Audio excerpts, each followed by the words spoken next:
In this video, we're going to be graphing linear functions. So there's some steps here. We're going to first plot the y-intercept and then use the slope to make at least one more point. You can graph as many points as you would like. All those points should fall on the same line. And then connect those points to form the line or the linear function. Okay, so we've recapped this a few times in the past couple videos. Y equals mx plus b. M is referring to the slope of the line, and b is the y-intercept. So we always want to start at the y-intercept value. So if I look at the value that is in the location of b, this one is already in slope-intercept form, that value is -1. So I'm going to first plot -1 on the y-axis. So that line is supposed to intersect the y-axis at a value of -1. And then I'm going to utilize the slope to move to the next point. So if you remember, slope can be referred to as rise over run. So I'm going to rise 1 and run 4 to get to the next point. If I wanted to mark another point in that same direction, I kind of run out of space on my coordinate system. So instead of rising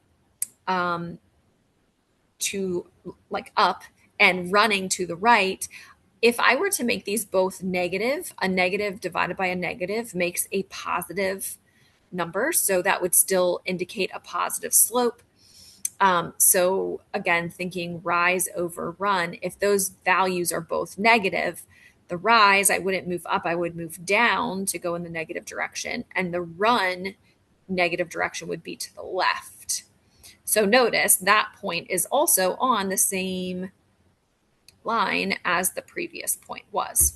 So again, you can move as many in both directions as you'd like. Just be careful with signs, though. You always want, if your slope is positive, you always want to move up and to the right or down and to the left because we want that overall slope to be positive. Okay, I just noticed that my y equals is missing on this next example, so let me add that in there. Okay, so on this next example, same process as the previous one. We're going to locate the y-intercept value, which is -3. We're going to plot that on the graph first.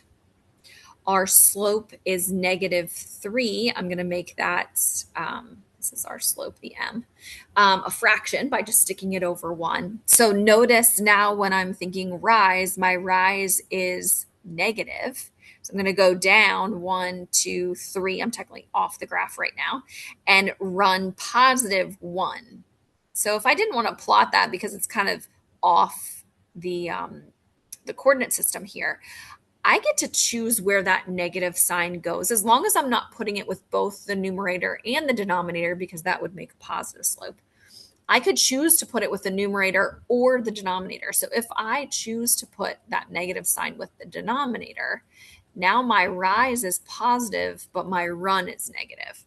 So if I rise up 3 units, that's the positive direction, but run -1, which is to the left, notice that point would still be on that same linear function. So again, I could continue to plot as many points as long as I'm going rising 3 and running 1 in the negative direction. That actually helps me to draw in a more straight line than I could without that many points, but that should be a straight line there. Okay, number 3, we have the equation y equals -x. That would be the same as -1x plus 2. So my y-intercept is +2, marking that point. My slope is -1. To make that a fraction. My rise is -1 and my run is +1. So I'm going down 1, right 1. And again, I can mark as many points as I want on that graph. If I put the negative with the denominator instead, I could rise 1 and move left 1. Notice those points are all still on that same linear function. Connecting those points, there's my line.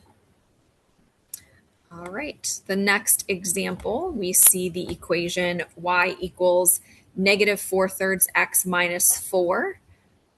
My y-intercept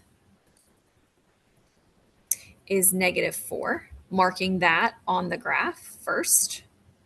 The slope is negative 4/3.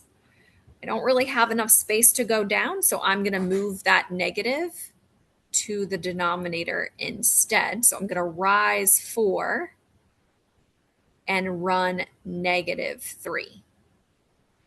And that's really all the space that I have because I fall off the graph if I try to do any more. So I'm just going to connect those 2 points in a straight line to make that linear function.